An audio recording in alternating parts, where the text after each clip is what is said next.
À peine un an après l'engagement de la France au Mali, notre pays se lance dans une nouvelle opération sur le continent africain.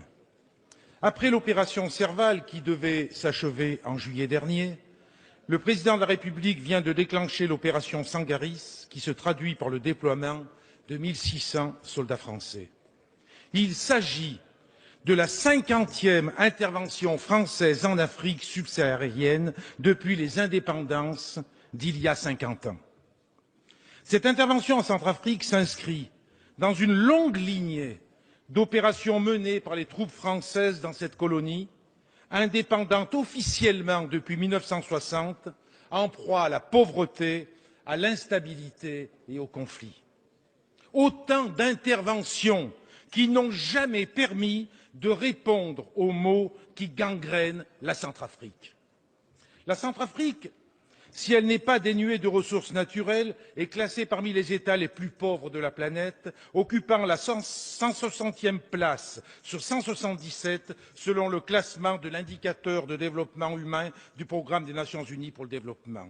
La France y est le premier investisseur.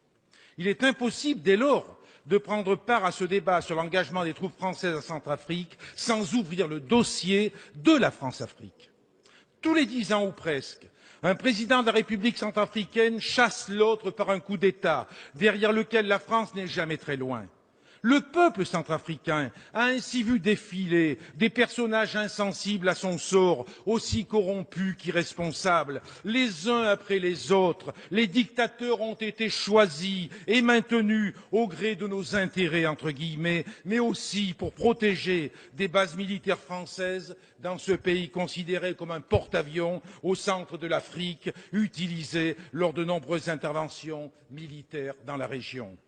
La France n'est pas étrangère à la situation chaotique que connaît ce pays. Elle porte une responsabilité historique dans la tragédie centrafricaine. Elle n'est donc pas la plus qualifiée pour intervenir.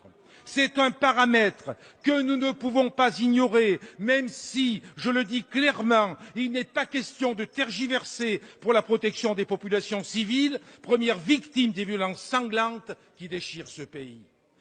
Monsieur le ministre des Affaires étrangères a déclaré face à la communauté française de Bangui le 13 octobre dernier, je cite, « Sachez que l'amitié traditionnelle qu'a portée la France à la Centrafrique, nous voulons la manifester de nouveau pour aujourd'hui et pour demain. » Pourtant, notre histoire commune est marquée par de sombres affaires.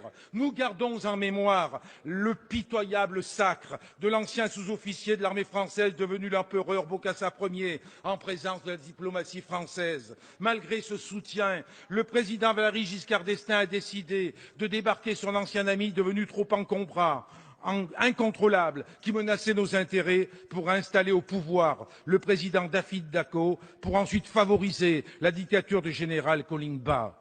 Il sera remplacé par le dictateur Ange Félix Patassé, qui sera quant à lui chassé du pouvoir en mars 2003 par le général Bozizé, un jeu de chaises musicales orchestré par l'ancienne puissance coloniale.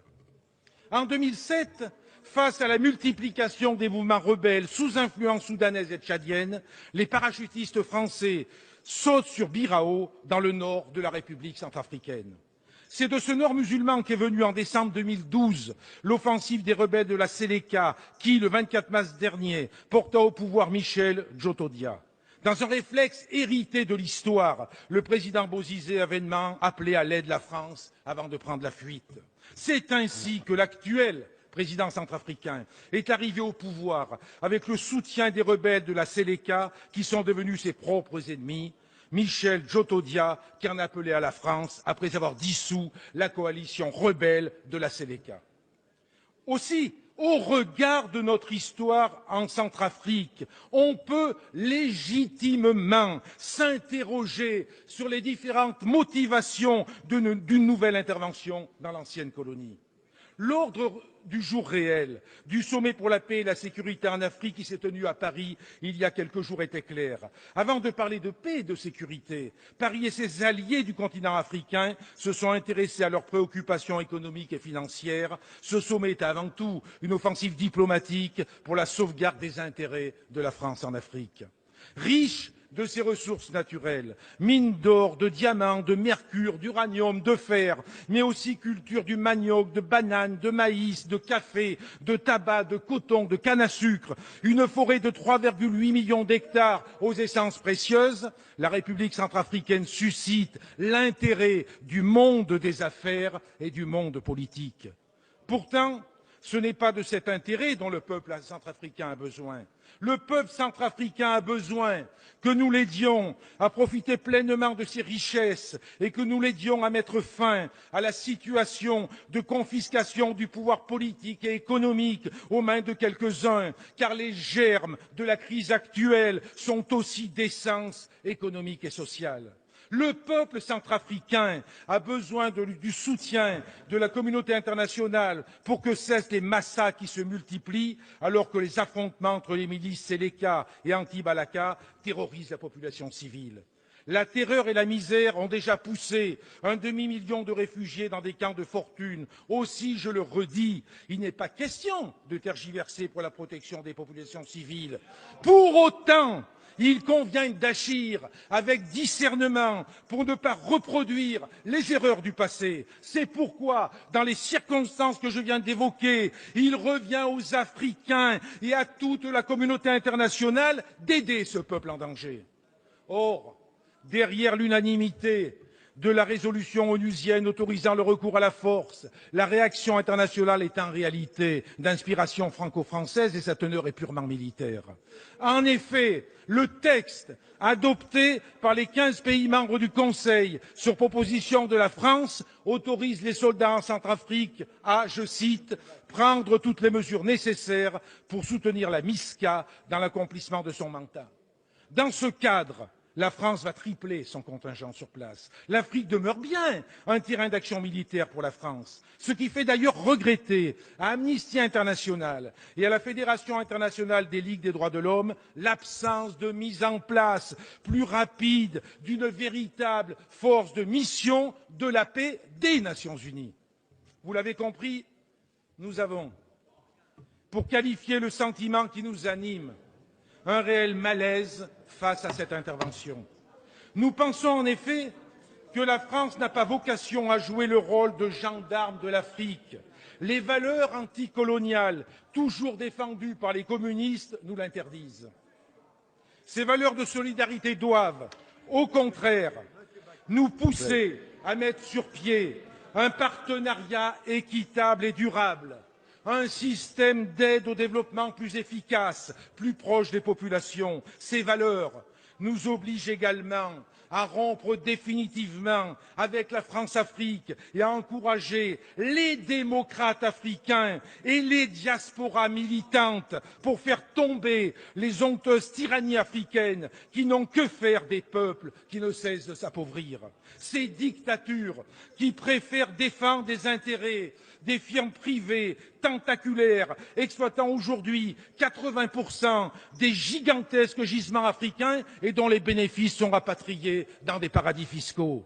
Notre pays a une dette morale considérable envers le peuple de Centrafrique, une dette qui nous oblige à reconnaître que nous n'étions pas les mieux à même pour intervenir dans la situation dramatique qui le frappe.